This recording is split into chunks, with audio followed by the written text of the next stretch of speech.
Now, as we stand here today, 81% of our over 1 billion active iOS devices are running our latest release. And now, when you look at the competition, well, it's hard to say they really have a software update model. So iOS has the fastest adoption of any operating system. But what's much more important to us is customer satisfaction. And we're thrilled to report that customer sat for iOS 11 is at 95%. Now, delivering all of these features across such a wide range of devices while maintaining high performance is a challenge we take really seriously. And so for iOS 12, we are doubling down on performance.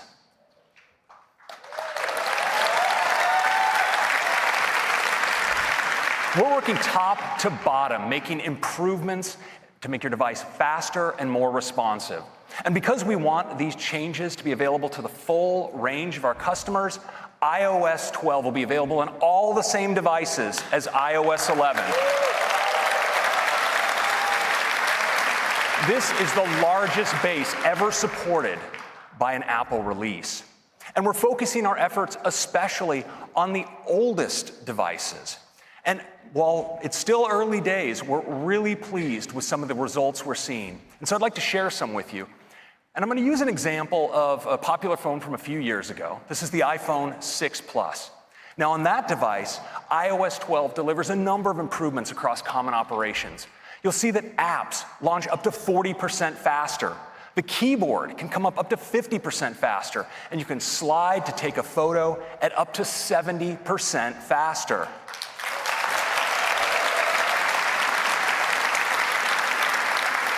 Now, our deepest focus this year is optimizing the system when it's under load. And that's where you need performance the most and where iOS 12 really shines.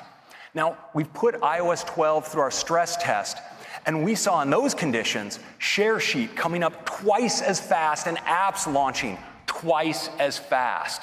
These are big, big improvements. Now, this took changes, thank you very much. This took improvements in many, many places in the system. And I want to highlight just one, and it starts with the silicon. You know, our tight collaboration with our chip team has enabled us to optimize iOS across the full range of our A-series silicon. Now, CPUs traditionally respond to increased demand for performance by slowly ramping up their clock speed. Well, now in iOS 12, we're much smarter. When we detect that you need a burst of performance, like when you begin scrolling or launching an app, we ramp up processor performance instantly to its highest states, delivering high performance, and then ramp it down just as fast to preserve battery life.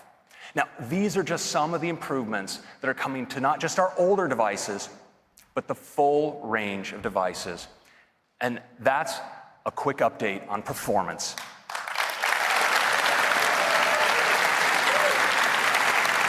Now, if this is all we've done in iOS 12, I think it would be a great release. But we've done more, much more. And we have a lot to cover today. And it starts with augmented reality. You know, yeah. Now, AR is transformational technology. By bringing experiences into the real world, it enables all kinds of new experiences, changing the way we have fun and the way we work. And in iOS 12, we've wanted to make an easy way to experience AR across the system. And to do that, we got together with some of the greatest minds in 3D at Pixar. And together, we created a new file format for AR. It's called USDZ. And it's a compact single file format that's optimized for sharing while retaining great 3D graphics and even animations.